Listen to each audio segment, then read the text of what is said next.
लाडली बहनें भी अब बैठी हुई है। मुख्यमंत्री जी ने कह दिया है मध्य प्रदेश में तो बंद होगी नहीं, केवल लाडली बहना नहीं रहना है। अब हमारा संकल्प है लाडली बहना से लखपति बहना बनाना है। लखपति बहना, मेरी बहनों, ये बहनें इसलिए नहीं है कि गरीबी में आंसू बहाएं, मजबूर रहें, हाथ फैलाएं। अब प्रधानमंत्री जी का संकल्प है 3 करोड़ लखपति दीदी बनाने का, और मेरी बहनों, लखपति दीदी बनाने का काम भी प्रधानमंत्री जी ने मुझे ही सौंपा है, वो विभाग भी मेरे ही पास है। और हम पूरे देश में अभियान चला रहे हैं, कोई बहन गरीब ना रहे, लखपति दीदी। और अब एक नया कॉन्सेप्ट आया, मिलेनियम दीदी, मतलब केवल 1 लाख तक आमदनी नहीं, क्यों 10 लाख रुपया आमदनी ना हो। और इसलिए आजीविका मिशन के माध्यम से मेरी बहनों कई गतिविधियां और प्रारंभ होने वाली है। हमारा संकल्प पूरा होगा, बहनों की गरीबी करके, बहनों की गरीबी दूर करके, उस अभियान में भी हम लगे हुए हैं। और उसके साथ साथ मैं प्रधानमंत्री जी को धन्यवाद देता हूं। बहनों को तो हम आगे बढ़ाएंगे ही, लखपति दीदी बनाने के लिए और कई तरह की योजनाएं हम प्रारंभ कर रहे हैं, कई और नई योजनाएं आपके सामने आएगी। लेकिन गरीबी पूरी तरह से दूर करना है तो कुछ काम और करने हैं। जैसे जिन गरीबों के पास पक्का मकान ना हो, उनका पक्का मकान बनना चाहिए कि नहीं बनना चाहिए? तब मरी मरी आवाज में मत बोलो, बताओ बनना चाहिए कि नहीं। और इसलिए प्रधानमंत्री जी के आशीर्वाद से 11 लाख से ज्यादा मकान प्रधानमंत्री आवास योजना के मध्य प्रदेश में भारत सरकार ने दिए हैं। और मोहन जी के नेतृत्व में प्रदेश सरकार उन मकानों को बनाने का काम करेगी, तो वह मकान भी बन रहे हैं। लेकिन ये मकान उस सूची में बनेंगे जो सूची पहले से तैयार थी, 2018 के आवास प्लस की सूची। लेकिन उसमें भी कई नाम छूट गए हैं। छूट गए कि नहीं छूट गए? कई के नाम छूट गए। और जब हमारे विधायक जाते हैं तो घेर लेती है जनता, टूटी टपरिया देख लो, हमारे पास तो मकान है ही नहीं। अब मैं उनसे कहना चाहता हूं, ऐसी बहनें, ऐसे भाई कौन है जिनके कच्चे मकान है, जरा हाथ उठाएं अभी भी। और सूची में नाम नहीं है कच्चे मकान वालों, हाथ उठाओ, अभी बड़ी संख्या में दिख रहे हैं। तो आप चिंता मत करना, फिर से सर्वे हो रहा है, सर्वे शुरू हो गया।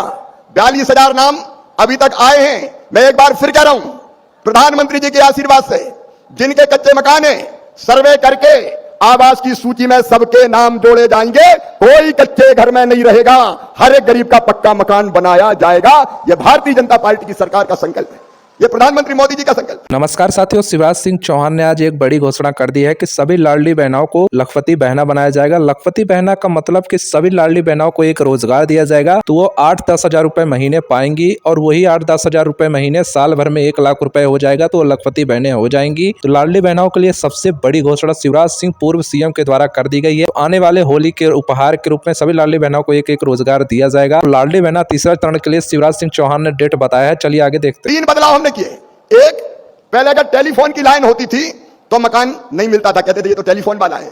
अब टेलीफोन तो हर एक लेके घूमता है, गरीब से गरीब आदमी भी मोबाइल पे बात करता है। तो हमने कहा भैया ये तो सबकी जरूरत है, और इसलिए जिनके पास टेलीफोन होगा उनको भी मकान दिया जाएगा, नंबर 1।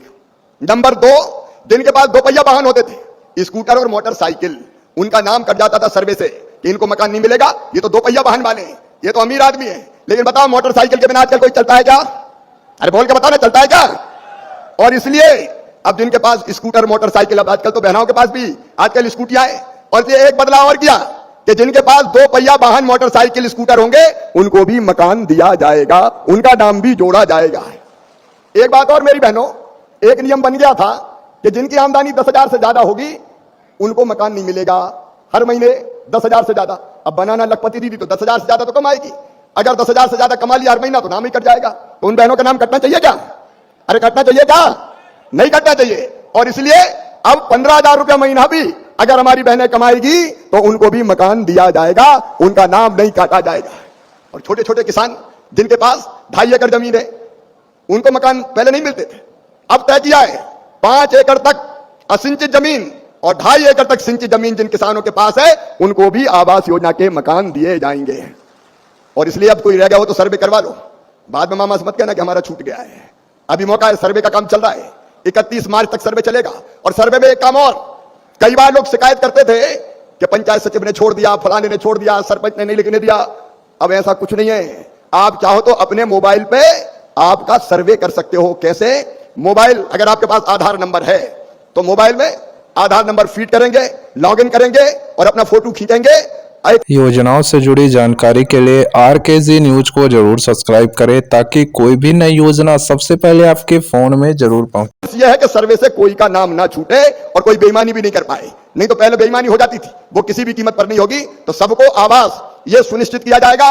और सुनो मेरे किसान भाइयों, कई फैसले प्रधानमंत्री जी के नेतृत्व में किसानों की समृद्धि और विकास के लिए किए जा रहे हैं। एक नहीं अनेकों फैसले। मैं आज आपको यह निवेदन करना चाहता हूं, हमने एक नई योजना बनाई। टमाटर भी अपने रायसेन जिले में बहुत होता है। बीच में टमाटर की कीमत गिर गई तो टमाटर वालों का मर गया भैया, अब तो तुड़वाई नहीं निकल रही। तो अभी अभी हमने एक योजना बनाई है, मुख्यमंत्री जी यहां बैठे हैं।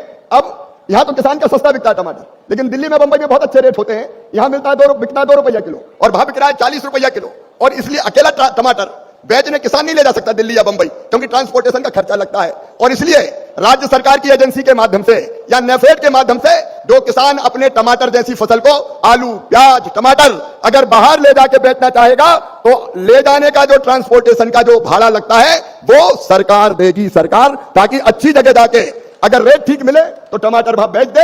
राज्य सरकार और केंद्र सरकार इस योजना को क्रियान्वित करेगी। अभी मुख्यमंत्री जी शिवपुरी जिले के किसानों को डिमांड आई थी, तो 1000 मीट्रिक टन टमाटर उनका खरीद के ले जाने की केंद्र सरकार ने अनुमति दी है। वैसे ही सुन लो भैया, तुअर, मसूर, उड़द जितनी पैदा होगी सबकी सब एमएसपी पर खरीदी जाएगी। एक दाना नहीं छोड़ेंगे हम, एक दाना, पूरी खरीदी की हम गारंटी देते हैं, एक एक दाना खरीदा जाएगा। अभी हमने फैसला किया, मसूर आयात हो रही थी बाहर से, जिसके कारण मसूर के रेट गिर रहे थे। अब हमने तय किया कि मसूर बाहर से आएगी तो उस पर हम इंपोर्ट ड्यूटी लगाएंगे, ताकि बाहर से ज्यादा ना आ पाए और हमारे किसान की मसूर सस्ती ना हो पाए, चना सस्ता ना हो पाए, उसको ठीक दाम मिल जाए। तो ऐसे जितने भी उपाय हो सकते हैं किसानों के कल्याण के लिए, वो भी भारत सरकार मोदी जी के नेतृत्व में कर रही है। किसानों की भलाई और कल्याण में हम कोई कसर नहीं छोड़ेंगे। गरीब, किसान, नौजवान, इन्वेस्टर समिट के लिए मैं मुख्यमंत्री जी को बधाई देना चाहता हूं। जिस व्यापक पैमाने पर तैयारी हुई है सचमुच में अभिनंदनीय है। वो रोजगार के अवसर के लिए अनेकों प्रयत्न हमको करने पड़ेंगे। उनमें से एक प्रयत्न है निवेश लाना और उसके माध्यम से गरीबों को, नौजवानों को रोजगार देना। एक और योजना आ रही है, उसको और आप ध्यान से सुन लें, गरीबी मुक्त गांव बनाने की योजना। गरीबी मुक्त गांव, गरीबी मुक्त गांव का मतलब है उनमें एक भी आदमी गरीब ना रहे, मतलब कोई ना कोई किसी ना किसी आजीविका से जुड़ जाए। अलग योजना है हमारी, इसको भी हम फाइनल कर रहे हैं। उन योजनाओं को इंप्लीमेंट करके नौजवानों, जैसे मुख्यमंत्री जी ने कहा दूध की बात, अब हम दूध से भी, भारत सरकार की योजना भी आपकी जानकारी में भी है, ग्रामीण विकास की योजना भी है। हम विशेष रूप से दूध के काम से योजनाओं से जुड़ी जानकारी के लिए RKG न्यूज को जरूर सब्सक्राइब करें, ताकि कोई भी नई योजना सबसे पहले आपके फोन में जरूर कल्प है प्रधानमंत्री जी का, भारत सरकार का। और भारत सरकार और राज्य सरकार ये डबल इंजन की सरकार है, क्योंकि काम तो जमीन पर राज्य सरकार करती है। तो दोनों मिलकर हम तस्वीर भी बदलेंगे और यहाँ की तकदीर भी बदलने में कोई कसर नहीं छोड़ेंगे। और मुख्यमंत्री जी, ये रायसेन जिला है, बरसों से भारतीय जनता पार्टी का समर्थक। मैं 6 लोकसभा के चुनाव यहां से जीत चुका हूं। अगर यहीं के वोट आप मेरे देख लें, पार्टी के वोट, तो 1,17,000 से ज्यादा वोट से सांची विधानसभा से जीते, 1,23,000 से ज्यादा वोटों से भोजपुर विधानसभा से जीते। हमारी सिलवानी भी 90,000 क्रॉस कर गई। तो जिताते हैं तो ये ऐसा नहीं कि 1000 से जिताते, ये तो लाखों पार करवा देते हैं। और ऐसी जनता के लिए जो इतना प्रेम करती है भारतीय जनता पार्टी से, प्रधानमंत्री से, और प्रेम तो मामा से भी सब करते हैं, आपसे भी करते हैं। तो ऐसी जनता के लिए आप भी कोई कसर न छोड़ें। डॉक्टर पुरूराम जी ने जो चीजें कही है वो आप एक एक करके पूरी करेंगे, ये मेरा विश्वास है। भारत सरकार और राज्य सरकार मिलकर अपने जिले को आगे बढ़ाने में कोई कसर नहीं छोड़ेगी। हमारा जिला आगे बढ़ेगा। और ये बात तो आज ही क्लियर हो गई, सांची हमारी शान है, सांची हमारी जान है, इसलिए सांची रायसेन में ही रहेगी, कोई चिंता करने की जरूरत नहीं है।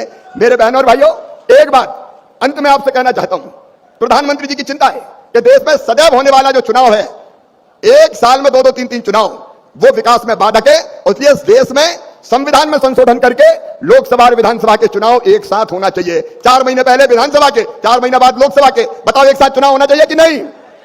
तो आओ हम संकल्प। योजनाओं से जुड़ी जानकारी के लिए RKG न्यूज को जरूर सब्सक्राइब करें, ताकि कोई भी नई योजना सबसे पहले आपके फोन में जरूर। हमें एक साथ चुनाव का वो पारित होना चाहिए। और ये साथ देने के लिए प्रधानमंत्री जी को हम दोनों हाथ ऊपर उठा के, दोनों मुट्ठी बांध के, इधर बहने भी, दोनों चुनाव एक साथ हो, देश में सारे चुनाव लोकसभा विधानसभा के एक साथ हो, ये संकल्प हम दोनों हाथ ऊपर उठा के, दोनों मुट्ठी बांध के भारत माता की जय बोल के लेंगे। बोलिए भारत माता की।